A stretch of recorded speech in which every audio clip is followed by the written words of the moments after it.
Napuno na si Chris Aquino sa mga kumakalat na fake news na namatay na raw siya o nakulam. Kaya diretsang sinabi ng Queen of All Media sa kanyang social media, please stop. Ayon kay Chris, pagod na rin siyang makakita ng ganitong content habang nagpapagaling pa. Nangako magsasalta siya ng mas buo pagkatapos ang PET scan. Dala ang paninindigang, buo pa rin ang kanyang pananampalataya sa Diyos at lakas ng loob. Kasi diba, actually ang mga sinasabi dyan, si Chris Aquino daw namatay na dahil nakulam. Merong iba, diba, sinasabi na magpa-albularyo na si Chris kasi nga nakulam, diba? Ang daming fake news eh. Naalala mo kung anong naalala ko dyan sa kulam-kulaman na yan? Naalala niyo namatay si Julie Vega? Diba sabi ko namatay dahil sa kulam.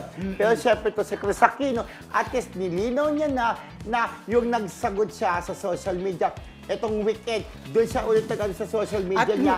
At may lumaligitik, no? Ang lakas-lakas. Sumasagot siya sa... Ang latest, di ba? Ang latest is nagtinatanong niya yung mga netizen kung saan pwede siyang pwede silang lumipat. Kasi parang gusto niya yata yung fresh air Sa talaga. tabing dagat daw. Parang mala-probinsya. Sa tabing dagat. Umuwi mo na siya ng Thailand. Kasi pwede sa naman. probinsya tabing na dagat kasi daw, yung simoy ng hangin, correct. masap lumanghap. Mas lalo kung Parang meron gusto kang niyang jowa. Di ba may farm sila sa Tarlac? Tama Yes. ba? Oo. O, doon muna siya. So, tinatanong din niya yung mga netizen kung saan mas Correct. maganda talaga na. Yung iba kasi, kaya ginagawin siya ng ganun, para sa content talaga. Lumaki ang views, Correct. lumaki ang engagement, Kasi- lumaki ang subscribers. Tama. Nagagamit talaga si Chris. Kasi- Oo, yung hindi lang si Chris, title. maraming Marami, artista ang biktima oo. ng fake news, Oo, di ba? yung title pa lang, pag sinabi na, Chris, patay na. Siyempre, papanoorin mo yun, di ba? Gawa-gawa lang naman yun. Pero kapag ka po yung mga artistang pinapatay, ay sabi nga, mas lalong humahaba ang Oo, buhay. siguro dyan natin talaga masasabi yung pagkakaiba ng mga simpleng mga vloggers, no?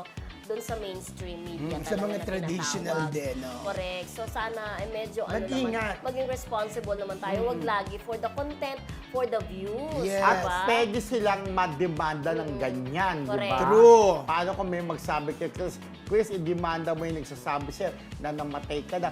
Dahil di ba, yan, ang ginawa din ng istorya, naalala nyo, buti pinatawad, naalala nyo si Mon Confiado, nagnakaw daw siya ng chocolates.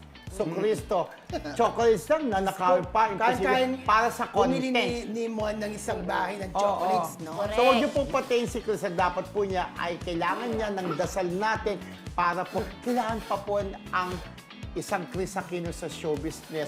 Lalo yung mga pagputak-putak niya, talk show.